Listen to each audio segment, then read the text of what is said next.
নমস্কার, আমার নাম উৎসব সাহা। আমি নাকাশিপাড়া গভর্নমেন্ট আইটিআই ইনস্টিটিউটের 2025-26 বর্ষে ওয়েলনেস গ্রেডের ছাত্র। আমরা এবছর ফাইনাল প্রজেক্ট হিসেবে আমরা ডার্ট অফ স্ট্যান্ডিকে বেছে নিয়েছি। এই স্ট্যান্ডিকে আমরা আমাদের সারা বছরের কারিগরি শিক্ষাকে কাজে লাগিয়ে যথাযথভাবে চেষ্টা করেছি সম্পূর্ণ করার।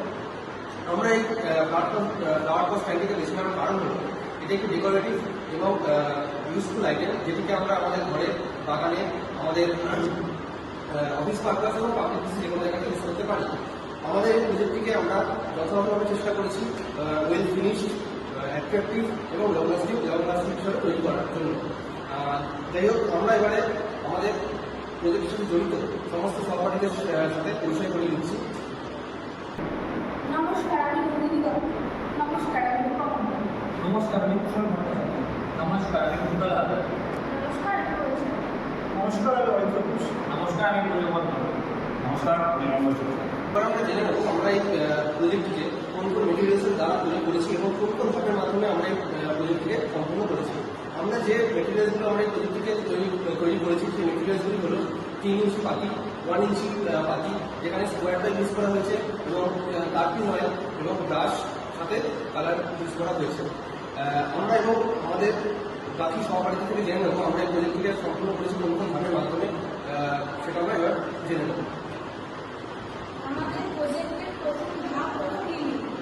আমরা আমাদের প্রজেক্টের মেটালের বিভিন্ন জং, ধুলো, নোংরা পরিষ্কার করার জন্য অয়েল ব্রাশ ব্যবহার করেছি। মেটালিং আমাদের প্রজেক্টের সেকেন্ড স্টেপ হল মেটালিং।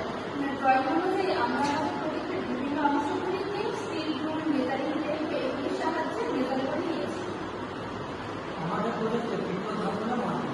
আমরা ড্রয়িং অনুসরণ করে ফাইবারের সাহায্যে প্রজেক্টের মেটালগুলোকে সঠিকভাবে মার্কিং করেছি। আমাদের প্রজেক্টের তৃতীয় ধাপ হলো মার্কিং। আমরা মার্ক করা মেটালগুলোকে পুনরায় দর্পণ এবং হ্যামারের সাহায্যে মার্কিং করে নিয়েছি কাটিং শুরু করে। আমাদের প্রজেক্টের পঞ্চম ধাপ হচ্ছে কাটিং। মার্ক এবং পাঞ্চ করা মেটেরিয়ালগুলোকে আমরা 100 উইক ফ্রেমের সাহায্যে 100 ফ্রেম ব্লেডের সাহায্যে কাটিং করে নিয়েছি। আমাদের প্রজেক্ট ষষ্ঠ ধাপ হলো কাটিং। আমরা আমাদের কাটিং করা প্রজেক্টের মেটালগুলো ডবল কাট ফাইল থেকে এক্সট্রা মেটালগুলোকে ফাইল করে দিচ্ছি। আমাদের প্রজেক্টের সফল ধাপ হচ্ছে সেটিং। আমাদের প্রজেক্টের ফাইলিং করা মেটালগুলিকে ওয়েল্ডিং করার জন্য সিপ্লার দ্বারা সেটিং করে দিয়েছি। আমাদের প্রজেক্টের অষ্টম ধাপ হচ্ছে ওয়েল্ডিং। আমরা আমাদের এই প্রজেক্টটি সম্পূর্ণ করেছি এমএমএডাব্লিউ ওয়েল্ডিং প্রসেস দ্বারা, যেখানে আমরা এসি এবং ডিসি দুটি মেশিন ব্যবহার করেছি। প্রথমে আমরা 2.5টা ইলেকট্রোড দিয়ে সম্পূর্ণ প্রজেক্টটিকে ট্যাঙ্গেল করে অ্যালাইন করে নিয়েছি এবং তারপরে আমরা 3.15টা ইলেকট্রোডের সাহায্যে আমাদের ফাইনাল ওয়েল্ডিংটা সম্পূর্ণ করেছি। আমাদের প্রজেক্টের নবম ধাপ হলো আমাদের যে প্রজেক্টটা আছে সেটা যে এক্সট্রা মেটালগুলো আছে সেগুলো লাইনিং করছি। আমাদের প্রজেক্টের শেষতম অন্তিম ধাপ হলো পেইন্টিং। আমরা আমাদের প্রজেক্টটিকে সুন্দর করে তোলার জন্য এবং খুব সুন্দর করে তোলার জন্য পেইন্ট করি।